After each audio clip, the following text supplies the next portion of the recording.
उस धात की बात करते हैं जिसने पिछले दिनों ऐसा कमबैक किया कि लोग कहने लगे भाई ये सोना है या कोई सीजन फिनाले। कभी खबर आती है सोना नया रिकॉर्ड बना रहा है और कभी अचानक इसमें डिप आता है और आम बंदा ये पूछता है कि आखिर हो क्या रहा है। आज की इस वीडियो में 3 चीजों की वजाहत होगी। पहली, सोने की स्पॉट प्राइस और बेंचमार्क कैसे बनता है। दूसरी, कि दुनिया में गोल्ड रिजर्व्स किसके पास हैं और क्यों अहम है। और तीसरी, के 24 कैरेट, 22 कैरेट, 18 कैरेट ये सिर्फ जेवर का मसला नहीं है बल्कि आपके पैसे का भी मसला है। और हाँ, आज बीच में 3 फैक्ट चेक भी हम करेंगे क्योंकि सुनो डिजिटल में सुनी सुनाई कम और डेटा ज्यादा होता है। तो मैं हूं अजीम राना और आप देख रहे हैं सुनो डिजिटल। तो नाज़रीन, चलिए पहले समझते हैं कि सोने की कीमत बनती कहां है और कैसे बनती है, क्योंकि जब चिकन का रेट मालूम ना हो तो बिरयानी भी फिर अंदाजे से बनाई जाती है। सोना दुनिया भर में आमतौर पर ट्रॉय आउंस में कोट किया जाता है और 1 ट्रॉय आउंस तकरीबन 31 ग्राम समझ लें आपके उसके बराबर होता है। अब स्पॉट प्राइस को यूं समझें कि ये वो मौजूदा कीमत है जिस पर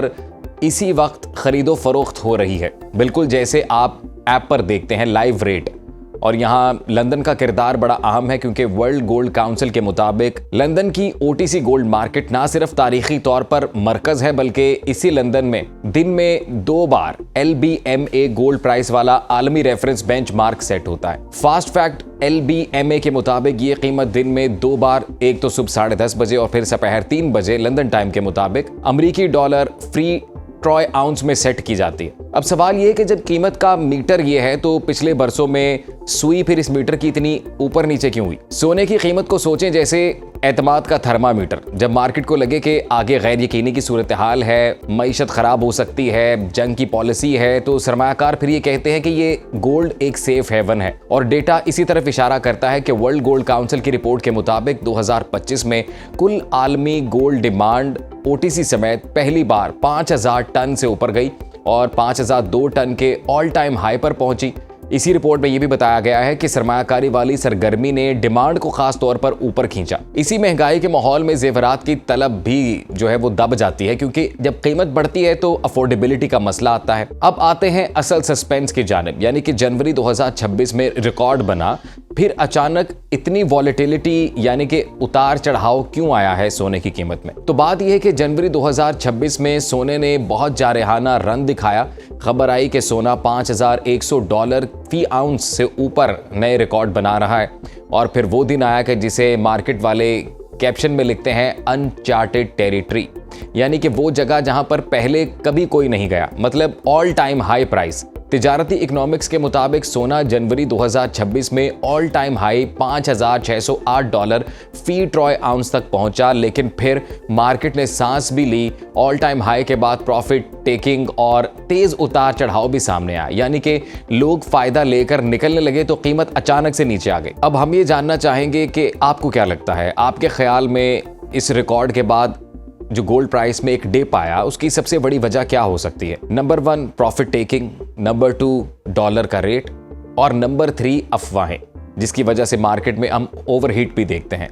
तो अब आपने करना यह है कि कमेंट में जाना है और अपनी राय का इजहार करना है, और वो आप सिंपल ऑप्शन 1, 2 और 3 लिख कर भी कर सकते हैं। अब अपनी कहानी को आगे बढ़ाते हैं और उस हिस्से की बात करते हैं जिसे लोग कम ड्रामा समझते हैं मगर असल में यही पावर है, यानी कि गोल्ड रिजर्व्स। गोल्ड रिजर्व से मुराद आमतौर पर मरकजी बैंक या रियासत के सरकारी ज़खायर होते हैं। IMF की रिजर्व गाइड के मुताबिक रिजर्व्स असासे में मॉनेटरी गोल्ड भी शामिल है, यानी वो सोना जो बतौर रिजर्व मॉनेटरी अथॉरिटी के कंट्रोल में हो। वर्ल्ड गोल्ड काउंसिल का gold reserve by country data IMF से कंपाइल होता है और वाजे करता है कि IMF के पास ये जो मौजूद डेटा है ये आमतौर पर 2 माह पुराना होता है, यानी कि ताज़ा अपडेट में भी जो होल्डिंग्स है वो कुछ माह पुरानी रिपोर्टिंग के मुताबिक हो सकती हैं। IMF की बात करते हैं क्योंकि ये खुद भी सोने के बड़े होल्डर्स में से एक है।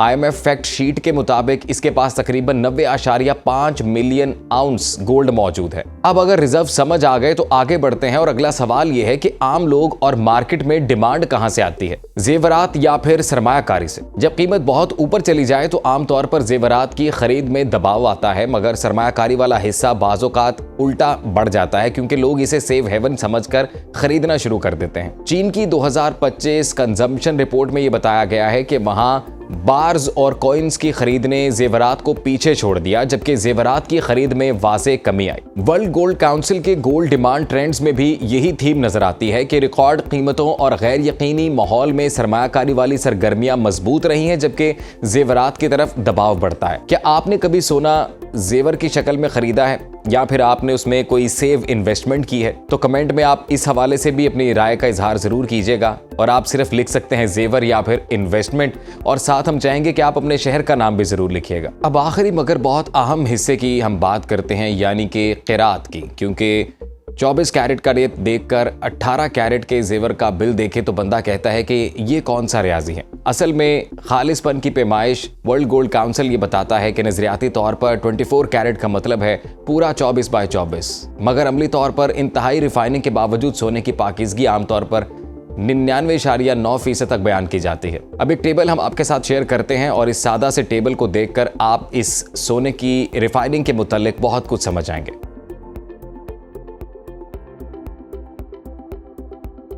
ये टेबल आपने मुलाहिजा किया। इस टेबल के बाद हम अब आपकी बात करते हैं, यानी कि आपको 3 अमली असूल कौन कौन से अपनाने चाहिए।